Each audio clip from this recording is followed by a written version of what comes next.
Bem-vindos ao novo programa 3 Graus de Caraquice.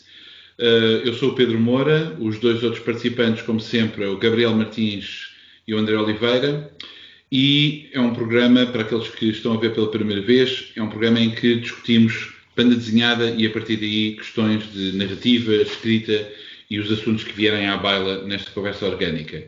Nós temos sempre um tema e um texto comum que lemos para discutir.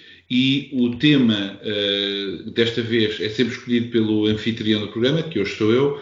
O tema foi o não humano e eu devo começar, portanto, eu agora vou dar uma introdução, mas se calhar primeiro esperava por uma boa noite dos meus colegas. Olá, boa noite. Esquecemos sempre de cumprimentar as pessoas, apesar de não serem diretos. Agora era engraçado ficar-se à espera do boa noite e nenhum de nós dissesse nada durante Exato, o programa inteiro, à espera do boa noite. Bem, eu começo por dizer que, obviamente, eu tenho que começar com uma confissão, porque este desafio, ou a maneira de eu responder a este desafio, foi uma espécie de batota, uma vez que isto era algo que eu já tinha preparado, antes mesmo até do programa estar estruturado. Eu fui convidado a participar numa conferência intitulada Figuras do Pós-Humano, organizado pelo Centro de Estudos Humanísticos da Universidade do Minho, em Braga, em junho de 2019, na qual apresentei um artigo intitulado Espectros do Vivente na Banda Desenhada. Em princípio, as atas deste encontro até saíram em breve, mas eu partilhei o meu texto com os meus colegas deste programa. E nesse texto eu explorava uma série de livros, numa espécie de gradiente cada vez mais afastado, de tentativas da banda desenhada conseguir representar outras formas de vida, existência e experiência não humana. Comecei com textos mais ou menos com criaturas fantásticas, mas continuavam a ter uma perspectiva perfeitamente humana. Depois passava para desvios um pouco mais interessantes, como o Swamp Thing, da fase Alan Moore, até chegarmos a um livro algo experimental, bastante recente, chamado L'année de la comète, em que não há quaisquer personagens animais, na verdade, e vemos apenas os eventos e inter-relação entre um cometa que passa ao lado do planeta e causa toda uma série de consequências dramáticas e transformadoras na sua superfície. Portanto, a partir desse trabalho, eu elogio o tema deste programa, que é precisamente o não humano, e fiz a escolha do livro que ilustraria essa possibilidade, e esse livro, é Le Dernier Jour d'un Immortel, em português, Os Últimos Dias de um Imortal, dos autores franceses Fabien Wellman e Gwen de Bonneval. Este é um livro que foi publicado em 2010 pela Futuropolis, mas para os leitores que não leiam francês, há igualmente uma tradução disponível em inglês pela Arcaia. Portanto, é um livro que é escrito pelo Fabien Wellman, um autor particularmente produtivo e com muitos títulos de grande qualidade. Eu até eu arriscar-me a dizer mesmo, se bem que era preciso uma maior contextualização, nuance, blá blá blá, mas eu diria que é talvez um dos melhores argumentistas de banda desenhada no momento na cena global. Eu destacaria, por exemplo, alguns títulos dele, como o Jolie Ténèbres, Les Diables Moreau, Sept Psychopathes, Isle of, já não me lembro, 100.000 Graves, com o Jason, já para não falar do seu trabalho com o Spirou, e o muito recente Le Dernier Atlas, também com o de Bonneval, uma saga cujo primeiro volume arrecadou uma série de prémios em Angoulême, e acho eu que merecidamente, e já escrevi sobre esse livro no meu blog em inglês.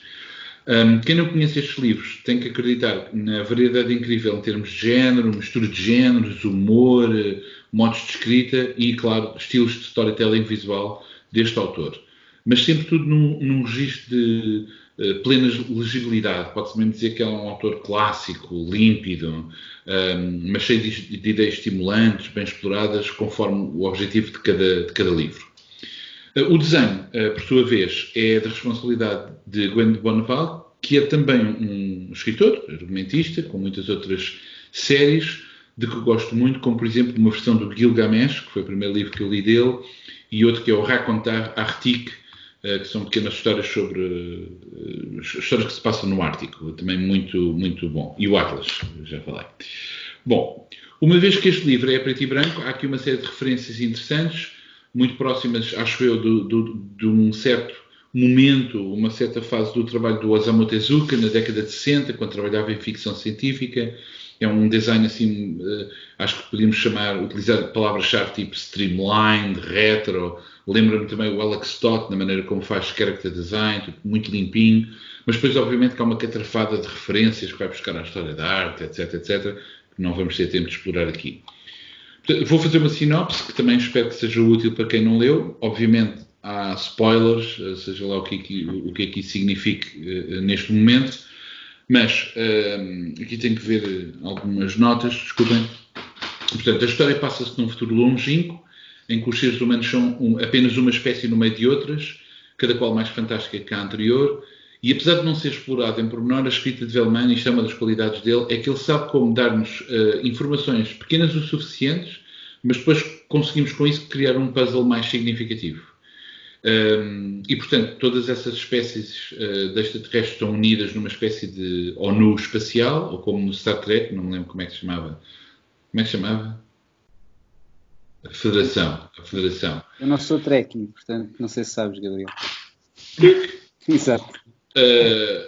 Ok, uma das consequências desse contacto e trânsito com essas espécies todas não se espelha apenas na tecnologia, que acaba por ser até bastante secundária, e é apenas um facto da vida cotidiana, que é uma coisa que me interessa também, mas não vamos, se começamos com desvios a mais, não saímos daqui.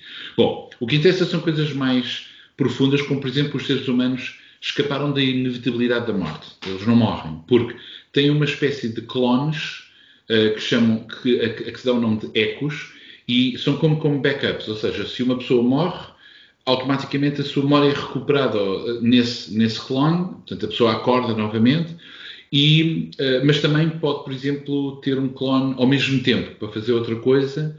Portanto, duas pessoas, digamos assim, têm dois corpos a funcionar ao mesmo tempo, mas mais tarde ou mais cedo esses corpos podem se unir, juntando as memórias e as experiências de cada uma destas partes separadas. Há um preço a pagar, é cada vez que fazem essa fusão, ou uma dessas passagens, um desses backups, o que acaba por desaparecer são as memórias mais longínquas. Portanto, memórias, por hipótese, da infância, etc., desaparecem cada vez que há esse novo passo. Portanto, a personagem principal desta história chama-se Elijah, ou Elijah, Elias, em português, eu vou utilizar Elias, se não se importam, e ele é um agente de uma polícia filosófica.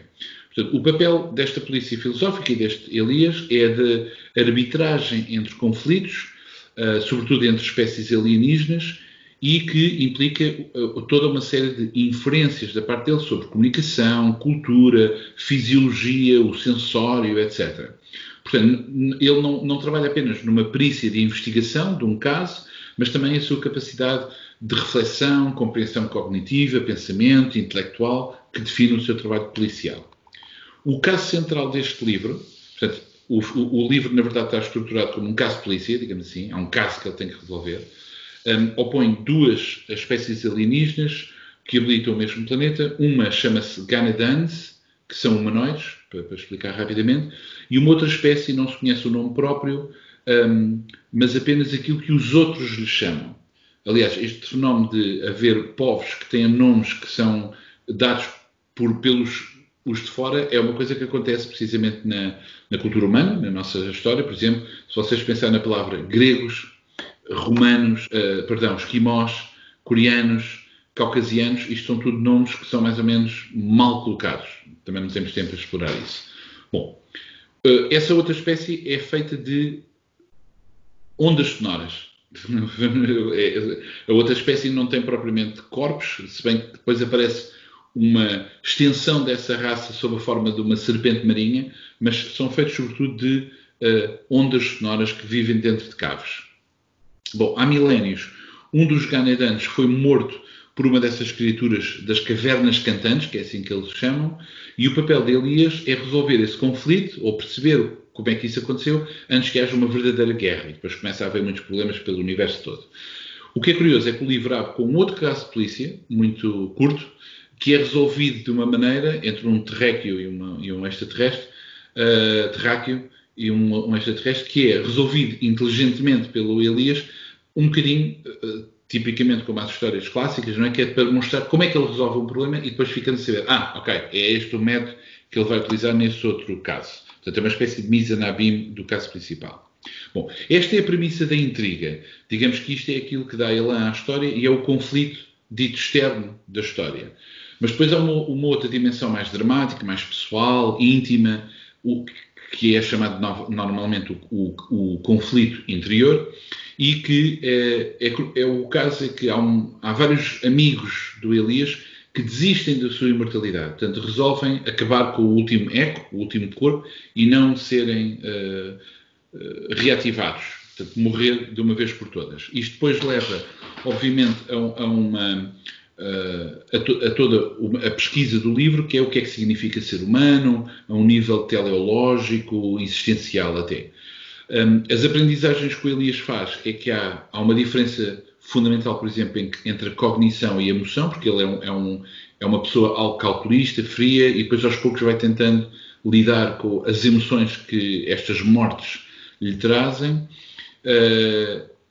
E tem a ver com o facto, por exemplo, da memória ao ser abandonada, ou melhor, peço desculpa, o livro voga muito sobre a memória, que é um tema que me interessa também particularmente, como alguns de vocês saberão, mas a ideia, por exemplo, que nós podemos às vezes, uma coisa sobre o amor, nós às vezes podemos lembrar perfeitamente de como estivemos apaixonados por uma pessoa, ou como fomos muito amigos de uma pessoa, mas já não somos. Mas o lembrarmos disso não é suficiente para reatar esses mesmos sentimentos.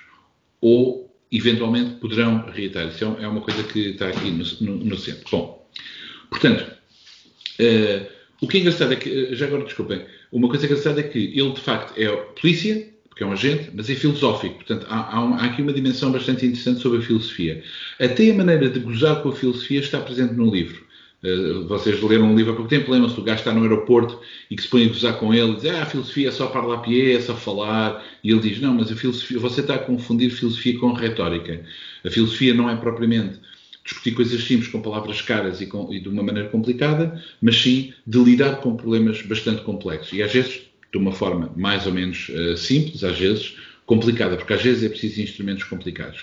Portanto, tocam-se questões abstratas, a vida, a morte, etc., mas para depois ter consequências no cotidiano.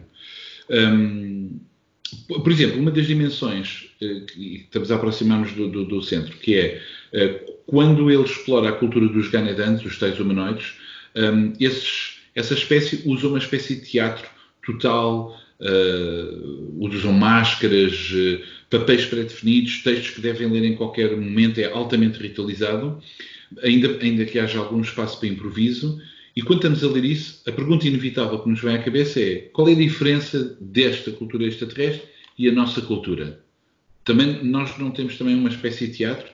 E, aliás, leitores que estejam familiarizados com o trabalho do antropólogo Erving Goffman, que tem um livro publicado em português nas lojas de água, que é a apresentação do eu na vida de todos os dias, reconhecerão o conceito, por exemplo, da dramaturgia social, das múltiplas máscaras que nós usamos ao longo do dia, nas várias circunstâncias ou ao longo da vida. Portanto, isto é uma coisa típica da ficção científica, é que somos confrontados com algo muito diferente, mas serve para pensarmos na nossa própria cultura. Portanto, é um livro bastante inteligente, no que diz respeito à ficção científica, e eu não me quero arrogar aqui de especialista de ficção científica, que não sou, mas eu espero não estar muito enganado ao dizer que é raro encontrar este tipo de inteligência nas histórias de ficção científica. Eu diria, talvez encontremos, por exemplo, na escrita do Neil Stephenson ou do Ted Chiang, que é o autor que deu origem ao filme Arrival, que devem ter visto, que há aqui muitas parecenças, porque também tem a ver com tradução de linguagem. E o meu favorito, por outras razões, mas o meu favorito, que é o China Miéville. Aliás, enquanto eu estava a ler este livro, estava-me sempre a lembrar de um livro chamado Embassy Town, do China Miéville, que é muito parecido, e, na verdade, o livro de banda desenhada apareceu primeiro com o Miéville, e apesar do Miéville ser um gajo que lê BD, escreveu BD para a DC Comics, etc., eu não quero estar aqui a dizer, o China Miéville deve ter lido isto. São preocupações similares. E é muito parecido, lá está, porque tem a ver com um sítio, uma cidade que é uma embaixada entre várias espécies, e a personagem principal, de certa forma, é uma diplomata que tenta compreender e traduzir o que é que as outras personagens dizem. E é isto que o Elias vai tentar fazer. e o que acontece no Arrival também, na verdade. Eu não quero estragar muito a surpresa do livro, mas digamos que ele depois descobre que essas criaturas comunicam de uma maneira totalmente diferente da nossa. Portanto, não tem a ver com comunicação verbal, não tem a ver com comunicação visual, tem a ver com uma comunicação através de outro tipo de sensório. E então, ou seja, o que ele tem que fazer é tentar compreender mesmo a outra cultura, a outra fisiologia, e graças a essa compreensão evita a guerra. Em princípio, porque na verdade isso não é claro no livro, também é bastante interessante. Portanto, no fundo, apesar desta ser uma ficção científica high concept, no fundo é, aliás, tal como o Arrival e o Embassy Town, é um livro sobre filosofia da linguagem, não é? E como a linguagem, a memória, a percepção do si, a experiência do tempo, etc., não são dimensões autónomas entre si, mas são estruturas imbricadas entre si. Portanto, isto também é uma coisa que já debatemos em programas anteriores e será recorrente. É um princípio das nossas conversas e penso eu que temos isto em comum, que é, e é o tema central do Dernier Jour, que é, não se pode julgar uma cultura a partir de princípios de outra, e portanto também nós não podemos julgar um livro a partir de estruturas de outros livros. Portanto, temos que ver sempre as coisas nos seus contextos. Portanto, o Le Dernier Jour de Denis Mortel acho que é um livro bastante inteligente, interessante, e ao colocar-nos perante criaturas totalmente não humanas, coloca-nos como que num ponto suficientemente afastado. Portanto, não é apenas... Vocês, por exemplo, o Star Trek tinha sempre aquela coisa, que é, chegava a um planeta e eram os Bzibzi, e os Bzibzi eram pessoas pintadas de azul. No outro episódio eram pintadas de verde com um proboscis. Mas era sempre a mesma coisa. E apesar de haver coisas ligeiramente diferentes... Diz isto? Havia algumas coisas diferentes, às vezes. Eu também não sou um grande conhecedor do Star Trek, mas havia entidades, por exemplo, quase divinas, no sentido... Sim, mas era mais raro. Também havia os... Sim, era mais raro.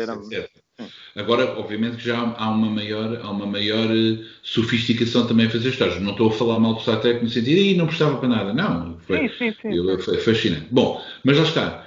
Quanto mais não humano é, mais a perspectiva é, digamos, de longe, e isso permite-nos também reolhar ou olhar novamente para o ser humano e se calhar ter alguma distância crítica para perceber como é que funcionam os seres humanos. Desculpem, estiquei-me um pouco, mas passo-vos a palavra. Obrigado pela palestra, Sr. Professor. Sorry. Não, força. Gabriel. Okay, é defeito de fabrico. Não, está muito bem. Sim, mas o Pedro tramou-nos um bocado no sentido que o tema é o não humano, mas este livro, e tu já abordaste essa parte, tem um lado humano que interessa muito. Claro. Nomeadamente o lado da memória, o lado da imortalidade, não é? Por exemplo, eu lembrei-me de uma personagem do Sandman que todos nós lemos, que era uma experiência do próprio Sandman e da irmã que torna um humano imortal e que vive para sempre, mas que é uma coisa mais simples. Ele acaba por nunca querer abdicar da imortalidade, mas é uma pessoa que nunca abdica das suas memórias. E nem sequer sei se o cérebro humano tem capacidade para viver ao infinito sem ter que perder automaticamente memórias, por questões de espaço. Neste livro há essa questão, não é? Essa questão da imortalidade e porque é que as pessoas querem morrer. E de facto, nós somos as nossas memórias, e ao perdermos certas memórias, podemos deixar de ser a mesma pessoa. Claro que às vezes isso acontece de uma forma lenta, em que nós não nos apercebemos. Há mudanças que... Isto faz-me lembrar uma coisa que o Proust disse uma vez quando estava a explorar o facto de às vezes nos emocionarmos mais a ler sobre personagens ficcionais do que às vezes a conhecer histórias reais e até de pessoas que conhecemos. E enquanto ele explora isso de umas formas que agora também não me posso alongar, ele chega a um ponto em que é na parte da primeira pessoa, que é realmente num livro nós temos uma mudança mais visível e que na vida real às vezes não nos apercebemos das mudanças por quais passamos por serem mudanças muito lentas. E há um ponto aí em que o Elias, por causa de um amigo, vai começar a refletir se calhar mais sobre a memória, sobre será que eu quero continuar arriscando-me para que continuar deixando de saber isto ou de me lembrar daquilo. Há muitas coisas neste livro, e tu já falaste algumas, pequenos apontamentos que são engraçados, não é? O facto das pessoas serem imortais, também há aquele casal que a dada altura o marido começa a ter pensamentos homicidas sobre a mulher, uma questão que está a ser tratada também por outros profissionais. E, enfim, eu gostei muito do livro, já agora. Gostei muito do livro. Na parte do não humano também lembrei-me logo do Arrival. Não tenho tantas referências como tu na questão do não humano. A maior parte das referências que eu tenho acabam por ser mais ou menos as tradicionais, não é? Quase na tradição das fábulas, não é? Nós usamos animais, a dada altura começamos a fazer os animais antropomórficos, né? mas acabam por ser sempre muito humanizados, não é?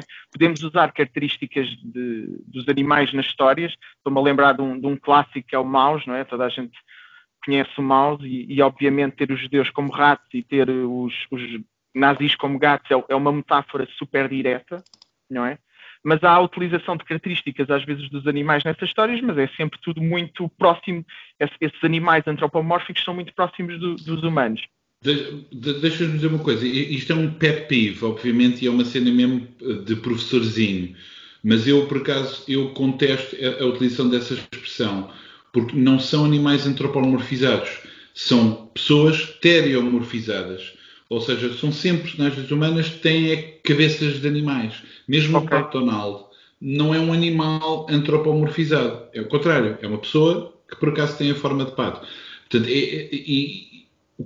quando falo de não humano, falo mesmo de construir personagens com experiências não humanas, não é simplesmente um pato irado sem calças ou uma pessoa com uma cabeça de rato. Mas precisar isso é que acho interessante e produtivo. Desculpa interromper. Não faz mal, estás à vontade, porque eu sempre usei essa expressão, mas podes corrigir à vontade, porque eu percebi o que é que tu quiseste dizer. Desculpa, porque é uma expressão que as pessoas repetem, mas não pensam muito bem, porque não é isso que significa, porque não são animais que ganham características humanas, bem pelo contrário, são pessoas que estão disfarçadas de animais, porque continuam a ter um comportamento totalmente humano, não é? O Pato Donald, o que é que o Pato Donald faz de pato, propriamente dito? Fala. Mais. Sim, mas pouco mais. Mas no mouse deu muito jeito essa característica das personagens para podermos ter páginas com pilhas de cadáveres, não é? Em que de repente não custa tanto olhar para ali porque há essa mistura com animais, certo? Sim, atenção que acho que há obras que usam algumas características mesmo do animal nessa pessoa com características de animais, não é? Comporta-se, tem alguns trajeitos que te remetem para aquele animal, mas pronto, não deixam de ser maioritariamente humanos. Isto para passar para este livro e um bocado para o Arrival, que acho que no Arrival eu senti muito isso, e agora a ler este livro lembro-me do filme precisamente por causa disto, que há um esforço em tentar realmente afastar-nos um bocado. Obviamente são obras escritas por humanos para humanos. Há sempre a interpretação de seres humanos no meio disto tudo, mas há um esforço por tentar encontrar algo mais não humano, por tentar trabalhar uma cultura mais diferente. Por exemplo, como tu falavas daquela espécie que são ondas sonoras, os Alephs, conhecidos por Alephs, fez-me lembrar, eu não conheço tão bem o Star Trek, mas conheço melhor o Doctor Who, e havia um episódio, porque estas séries, obviamente, a maior parte dos alienígenas, como tu disseste, vão ser pessoas pintadas de uma certa cor, porque estamos a falar também de vários episódios e dá jeito para as histórias, mas de vez em quando aventuram-se em terrenos mais diferentes. E havia um episódio em que e eles demoram até entrar em contacto com estas criaturas, porque não conseguem entrar em contacto da mesma forma que falamos, porque a percepção das coisas é diferente. Porquê? Porque eram criaturas bidimensionais. Portanto, muito diferentes da nossa estrutura tridimensional. Claro que para mim, de um ponto de vista científico, a bidimensionalidade limita-te na evolução, pensando pelo menos no que eu conheço de ciência. Faz-me lembrar um desenho do Stephen Hawking. O desenho não é dele, mas ele usou a ilustração de uma girafa bidimensional.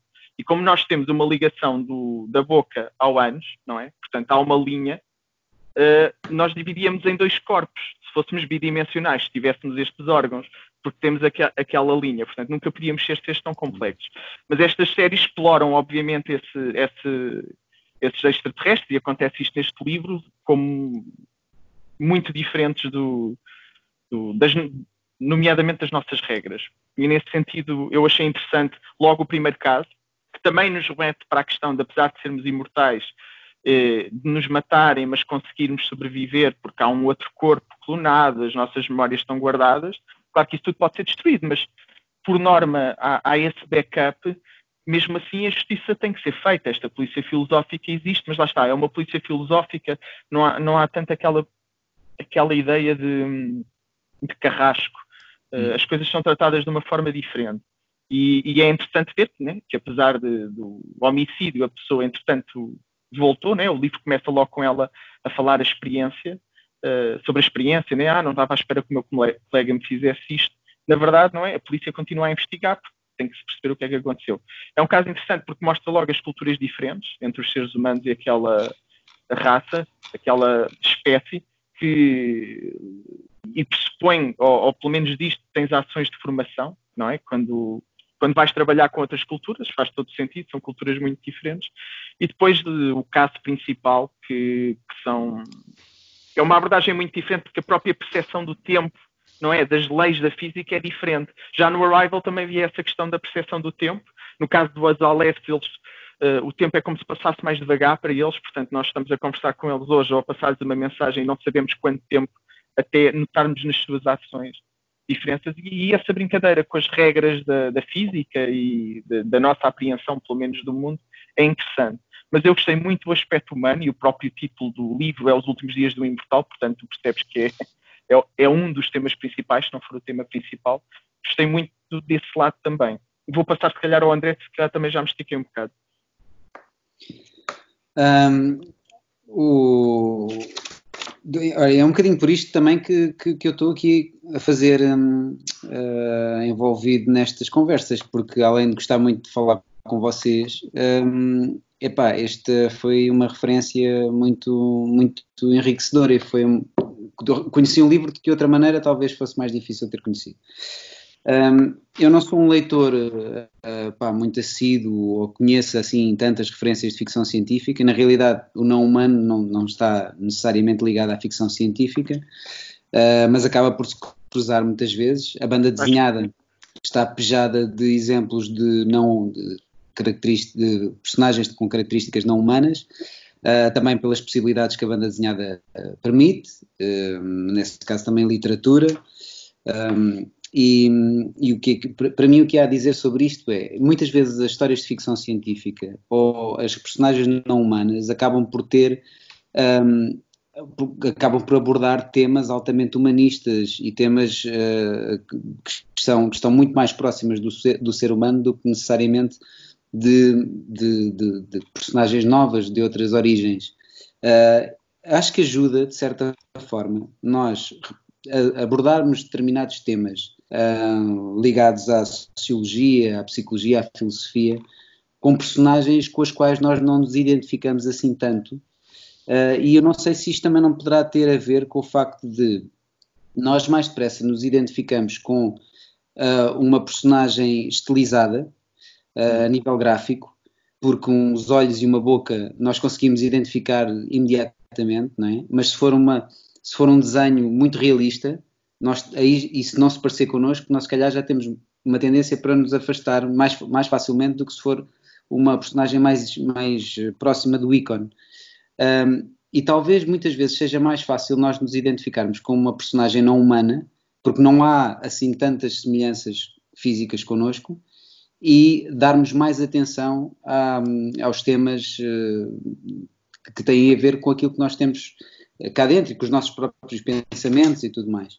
Houve uma série de citações que eu tirei deste livro e que achei interessante, e de facto está tão próximo da filosofia que às vezes há páginas que apetecia parar por ali e se calhar pensar um bocadinho e voltar. Não, é daquele tipo de livros, como estávamos a falar uma vez, que já aconteceu estar no comboio a ler um livro e desistir, um livro de banda desenhada até, por achar que não era o momento certo para estar a ler aquele livro, porque precisava de um bocadinho mais de silêncio, um bocadinho mais de calma para me concentrar. E neste caso, por exemplo, há aqui uma citação que é: os humanoides e os não humanoides são igualmente difíceis de compreender. O que afeta, na realidade, são as expectativas que trazemos para o encontro. E isso é bem verdade, não é? Porque nós, enquanto raça humana, nem é preciso sermos de etnias diferentes, de culturas diferentes.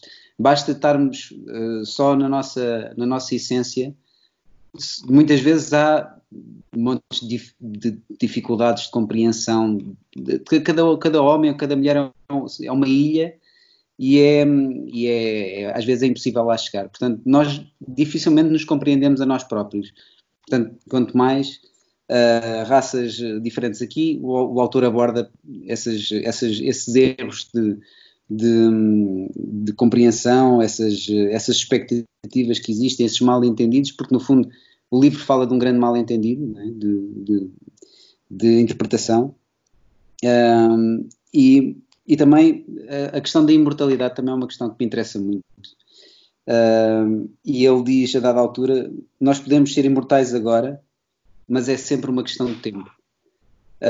Porque se nós pensarmos bem, esta questão da imortalidade, e neste caso o livro aborda de uma forma até bastante subtil o desespero da imortalidade, não é? Que é aquela personagem que decide terminar, mas decide terminar até de uma maneira muito melancólica e de certa forma desligada de algumas coisas que, neste caso da personagem principal, houve ali um detachment que lhe causa até bastante mágoa. E na realidade esta vontade de não querer existir mais é algo que se calhar nós já pensamos, que às vezes causa algum conforto quando nós pensamos na finitude, pensar como seria viver para sempre, mas é uma impossibilidade, nem sequer tem a ver com o facto de se o cérebro aguentava ou não as memórias. Eu acho que o desespero seria imenso, e isso também é uma questão de certa forma filosófica. Sim, quem viu, não vamos falar da canção dos Alphaville, não é? Mas quem viu não sei se vocês viram, nós temos uma diferença de idade suficiente, mas viram o Highlander? Claro, são Christopher Lambert, não é? Sim, mas eu fui ver isso ao cinema e era puto, não tinhas nascido ainda. Não, vi na televisão, mas lembram-se da cena, porque não, é a música dos Queen, não é? Os Queen também não têm uma música com essa Wants to Live Forever. Sim, e pronto, também e essa cena, que é um gajo vive para sempre e vê algumas pessoas a morrer, não é? E não queremos isso. Aliás, voltando à ficção científica, o Arrival toca um pouco isso, o Interstellar também, etc. Mas eu acho que é muito diferente mesmo assim a questão de tu ires vivendo e perdendo os entes queridos, e claro que a dada altura isso vai pesando cada vez mais. E o conceito aqui do Highlander é mais como aquela personagem que eu falei do Sandman, é mais ou menos o mesmo exemplo, mas aqui a questão da memória para mim tem um papel pivotal, central, que é a questão de... Desculpa, termina, desculpa. Não, era só a questão de eu, até que ponto continuo a ser eu, até que ponto continuo a ser a mesma pessoa, ou se quer abdicar disso. Por exemplo, agora por causa das questões dos spoilers, há um episódio do Black Mirror, o San Junipero, em que as pessoas vivem digitalmente, não é? Vivem digitalmente. Mas houve uma personagem que recusou ir para o mundo digital. E porquê recusar essa imortalidade, nem experimentar? Há pessoas que se cansam e depois desistem, mas porquê não experimentar? E então ele tinha perdido a filha e ele disse, a minha filha morreu antes de haver isto, portanto ela não está lá, eu não quero. Portanto, tudo bem, não é a mesma questão, porque ele continua-se a lembrar, mas é uma outra abordagem, se calhar mais próxima, estou-me a afastar um bocado. Mas há muita... Diz. Eu ainda não decidi bem qual é que seria a representação com que eu mais me identificaria, e essa que tu disseste parece-me próxima de que nós só queremos viver em determinadas condições, não é? Tipo, só aceitaríamos essa imortalidade, não é uma coisa que de caras toda a gente aceitasse assim de repente. Não sei se a dada altura causaria algum desespero. Eu não me lembro se essa personagem do Sandman, não me lembro bem, porque já li há algum tempo, se ela a dada altura também já estava desesperada, Mas eu não sei, porque, por exemplo, eu acho que o ser humano se habitua um bocadinho a tudo desde que haja uma certa previsibilidade. Perder toda a gente. Ele não desiste nunca, apesar de sofrer muito e a dada altura estar em momentos mais frágeis, a verdade é que chegado ao momento em que o confrontam, então já chega, ele diz, epá, não, vou continuar. Pronto. Porque também é essa questão de nos agarrarmos à nossa vida, não é? Com tudo, mas claro que nós não somos imortais, portanto não estamos a especular um bocado sobre essas experiências. Mas olha, deixa-me só duas coisas, uma coisa sobre o Sandman e depois recentrar na nossa conversa. No Sandman, essa personagem é bastante interessante, que é uma pessoa que se torna amigo do Sandman, apesar dele não o querer, mas há outros imortais na história, e a história uma das coisas mais interessantes, não sei se te lembras, é já numa das histórias finais, que há um homem em que várias pessoas que viveram durante muito tempo estão a ser mortas. E há uma pessoa que é um homem, um tipo com um rabo de cavalo, já não me lembro se é um advogado ou se é um contabilista, mas que é um dos últimos homens que viu um mamute vivo. Portanto, é um tipo que vem do tempo da pré-história. Ele morre e a morte encontra-o e ele disse, mas eu até vivi muito, não é? Vivi milhares, não milhões de anos. Vivi bastante, não foi? E ela disse, viveste exatamente o que toda a gente viveu, uma vida. Pronto, e o Neil Gaiman nestas coisas, e o Velman também, são gajos que sabem muito bem escolher uma formulazinha, uma frase que diz muito. Mas lá está, esta questão do não humano não é tanto para discutir extraterrestres, é mais para demonstrar que de facto é muito difícil, se calhar, ou é necessário um exercício particularmente forte de imaginação e de inteligência, que é conseguirmos imaginar algo que seja uma categoria verdadeiramente não humana. Ou seja, é fácil, por exemplo, nós imaginarmos, pronto, agora vou fazer uma história, que é o Pedro Moura imortal. E então o Pedro Moura é imortal para sempre, está vivo, pronto, faz isto e continua a fazer as mesmas coisas. Mas eis uma pergunta mais interessante. Nós somos a mesma, e isto pode parecer uma pergunta parva, mas não é. Será que nós somos as mesmas pessoas quando tínhamos 7 anos? Não estou a falar daquela história das células mudarem. É mesmo, as nossas experiências são diferentes. Ou seja, eu de facto consigo identificar algumas fases na minha vida em que eu agora olho para trás e digo, agora percebo que vejo as coisas de uma maneira diferente. É claro que os erros ficam para sempre. Isso é que é divertido. Os nossos defeitos ficam presos para sempre. Mas também aprendemos com eles, não é? Claro. A questão é que se calhar daqui, se eu vivesse 700 anos, eventualmente daqui a 600 anos, posso ter atitudes, ou poderia vir a ter atitudes diferentes daquelas que tenho agora. Portanto, claro, se calhar não era a mesma pessoa. Não sei. Não. Mas a mudança é inevitável na vida nesse sentido, se não estagnávamos. Atenção que eu percebi isso que tu estás a dizer, portanto, iríamos sempre mudar. Mudamos sempre ao longo das nossas vidas. Mas não sei, o passado também é importante, também nos molda, não é? Às vezes há histórias que abordam esta questão de pessoas que perderam alguém precioso na vida, filhos, o ente querido, a mulher da vida deles, o que seja. E há um momento em que alguém lhes oferece retirar isso da memória. E as pessoas podem dizer que sim, para se livrarem dessa dor, mas há aqueles que dizem não, porque essa dor é muito importante para mim, não é? Eu não me vou esquecer dessas pessoas. Era a pior coisa que me podiam fazer. Portanto, há essas abordagens. Só um pequeno à parte em relação ao livro, que eu acho que o livro, em poucas páginas, não se põe a retratar à extensão a sociedade, mas tu notas que aquilo está bastante bem pensado e é relativamente credível. Por exemplo, quando só numa cena pequenina alguém diz ao Elias que finalmente foram aprovados para ter um filho. Ora, isto é óbvio que somos imortais, não podemos ter filhos como coelhos, não é? Porque não cabemos todos cá. Portanto, tu percebes logo ali que há uma estrutura rigorosa, porque não é? Como há pessoas que também escolhem morrer, também abrirão vagas para pessoas nascer. Portanto, é interessante que mesmo em pequenas coisas tu vês que há ali um pensamento a estruturar aquele universo. Diz. Não, só para dizer na questão do não humano, que eu acho interessante, que é por muito que nós mudemos as personagens, não é? Em termos de culturas, em termos da percepção do tempo, do espaço, acabamos sempre por ir bater a coisas muito humanas, como tu também estavas a dizer há bocado, e são as emoções, não é? Mesmo o conflito entre duas espécies muito diferentes tem origem numa morte, na mágoa que isso causa, portanto, e fazendo um paralelismo com a vida real, nós temos culturas muito diferentes de país para país, coisas que são bem vistas cá, seriam mal vistas noutro sítio e vice-versa.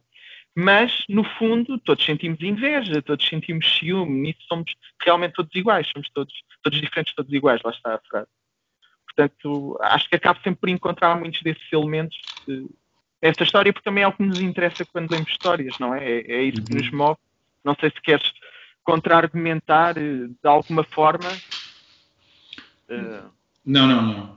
Quero que o André tinha ali preparado algumas outras coisas. Não, se apenas dizer, eu acho que muitas vezes parece-me que nisto das histórias nada é mais humano do que o não humano, porque através do não humano muitas vezes é um veículo para abordar as questões mais profundas, e eu acho que é um veículo eficaz, porque, pronto, pelas razões que já disse. Em relação à representação deste futuro utópico, há sempre pontos de contacto com outras histórias que nós já lemos, porque apesar de tudo nós temos sempre a tendência para imaginar uma realidade futura um pouco à imagem daquilo que conhecemos ou daquilo que está um pouco à nossa volta. Essa situação que tu viste de uma personagem que se antecipa que ela irá cometer um crime. Portanto, todos nos lembramos do Minority Report, não é? Que eu lembro-me que aquilo que estava na origem desse filme foi, em vez de uma representação apenas criativa daquilo que poderia ser o futuro, eu lembro-me que o Spielberg promoveu quase uma junta de pessoas ligadas a vários ramos da ciência e de publicidade e tudo mais, e pessoas que estarem dentro dos meios e conseguiam, de certa forma, adivinhar aquilo que poderia vir aí no futuro. E daí, muitas das coisas que nós vimos no filme, estávamos no início do século XXI, se não me engano, foram coisas que hoje em dia vemos, não é? O mesmo tipo de publicidade também já tinha sido, de certa forma, introduzido no Blade Runner. Há uma série de os drones e uma série de outras novidades, entre aspas, que agora vemos.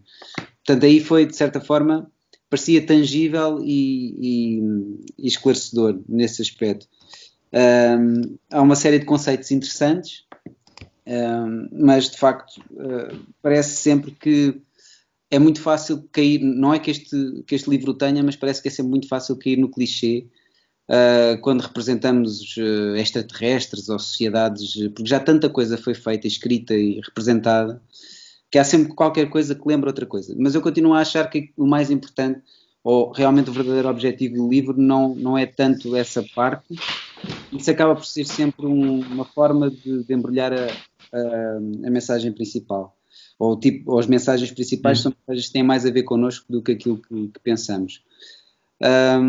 E isso também tem a ver um pouco com aquilo que escreveste acerca do Swamp Thing e todas as questões que estavam lá. Eu não conheço tão bem a obra do Alan Moore nesse capítulo do Swamp Thing como deveria ler isso. Mas leste a primeira história do Alan Moore sobre o Swamp Thing? Não, porque é mesmo um daqueles momentos em que ele fez uma reviravolta, acho eu, pelo menos naquele género de banda desenhada. Eu li aquilo e foi de género, este tipo mudou as coisas, de certa forma. Ele inverte a personagem, é extraordinário. Eu sei disso porque li um artigo do Pedro. em que ele dizia exatamente isso. Na verdade é o segundo episódio que o Alan Moore escreveu, porque ele tinha feito... Pronto, não estás a ser rigoroso, Gabriel. Ok, peço desculpa, mas Pedro... quer dizer, não é para estarmos a falar... Não é para estar a falar do Alan Moore agora, mas a ideia é essa mesmo, é a capacidade que alguns autores têm de pensar um bocadinho mais longe, tentar perceber quais são as categorias verdadeiramente humanas, de explorar uma coisa bem diferente e não simplesmente uma expansão da capacidade humana, não é? O ser humano vive mais tempo, o ser humano tem mais força, o ser humano não sei o quê, mas pensar, por exemplo, em categorias completamente diferentes. Como é que seria estruturada a nossa vida se nós, por exemplo, tivéssemos a total memória de toda a nossa vida, do futuro e do passado, ou seja, não existisse essa capacidade? O que é que existe? Aliás, vocês conhecem eu não vi esse filme, mas há um filme com o Ricky Gervais que as pessoas não mentem, não é? Invention of Lying, sim. Pronto, eu não vi esse filme. Mas é esse tipo de categorias. O que é que seria se nós não mentíssemos? O que é que aconteceria se fôssemos capazes de ler a mente dos outros? E aí vamos a um filme profundíssimo, muito bom, que é com o Mel Gibson, que é o What We Want. O que as mulheres querem? Assim. Pois. Aí está uma coisa que eu não quero, talvez quando fosse miúdo, mas com a idade aprendi cedo a dizer que não é um bom poder, que é ler a mente das outras pessoas. Até porque, bem, eu pensei que era vocês compreendem. Não, o Mel Gibson acho que tem filmes bons. Não me lembro de nenhum agora, não, estou brincando. As fantasias negras do Mel Gibson. Não, já que falamos do Alan Moore, pensando também mais uma vez falando nos Watchmen e daquele detachment do Manhattan em relação à raça humana e tudo o que aquela terreno, que é uma coisa que também acontece gradualmente e de facto isso é começar quase a pensar, é aquilo que estavas a dizer no início, Pedro, de ser um ponto exterior ao humano e olhar de cima e perceber, e ele de facto aí consegue isso muito bem. Isso é muito bem lembrado, porque também na percepção do tempo a personagem é muito diferente, porque ela percepciona o tempo quase todo ao mesmo tempo. Portanto, exatamente, sim. Ele sabe o que é que vai acontecer, não consegue mudar, porque para ele é como se já tivesse acontecido.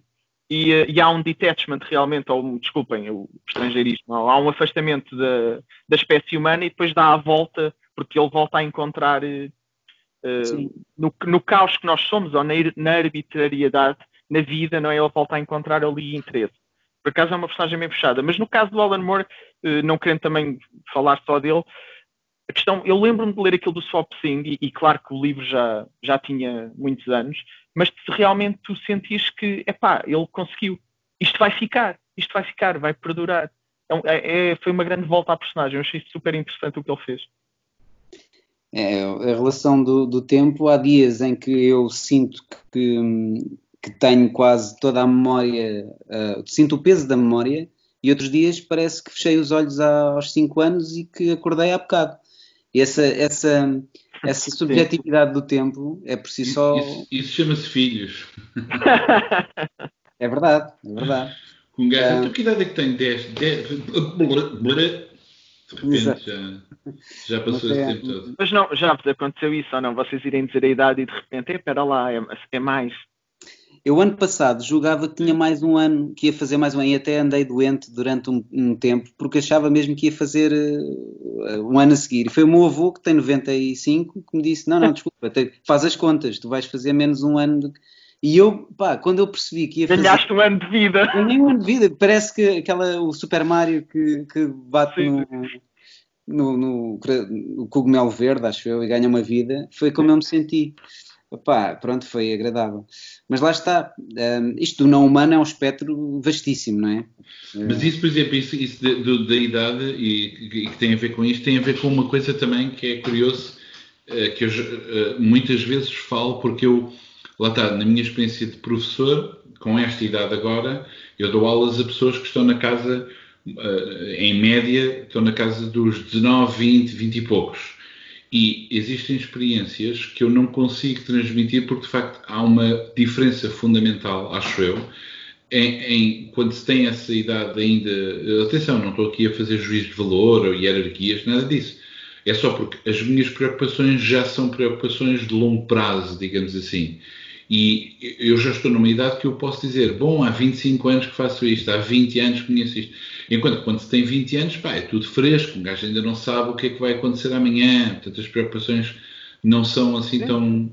Olha, também é excitante essa sede de conhecimento e de experiências, não é? Para sermos super intelectuais... O primeiro verso do Dante, não é? A Divina Comédia, começa precisamente com a ideia da metade da vida. Portanto, é como se ele está precisamente a ilustrar a ideia de que estou num momento da minha vida que já não é propriamente a juventude despreocupada, é mesmo algo com preocupações interessantes. E este livro eu achei piada, porque é um livro que lê-se, eu detesto esta expressão, mas lê-se bem, não é? Quer dizer, não é propriamente complicado, mas é um livro denso, interessante, inteligente, sem ser particularmente denso. e que com estes temas levanta, pronto, abre estas experiências. Acho que ainda bem que vocês gostaram. Isso é que interessava. Sim. Uhum. Muito Sim, bem. senhor, tá. Não tenho aqui um cachimbo também para te acompanhar e dizer... Sim. Este meu cachimbo em forma de esferográfica. Ok. Então, olhem, ficamos por aqui. Penso que é satisfatório. Isto vai melhorando com cada programa, ainda bem. Bom, agradeço. Vamos ver. Agradeço a vossa presença, agradeço também às pessoas que estiveram a escutar e daqui a uma semana voltamos a encontrar-nos. Até breve. Até à próxima.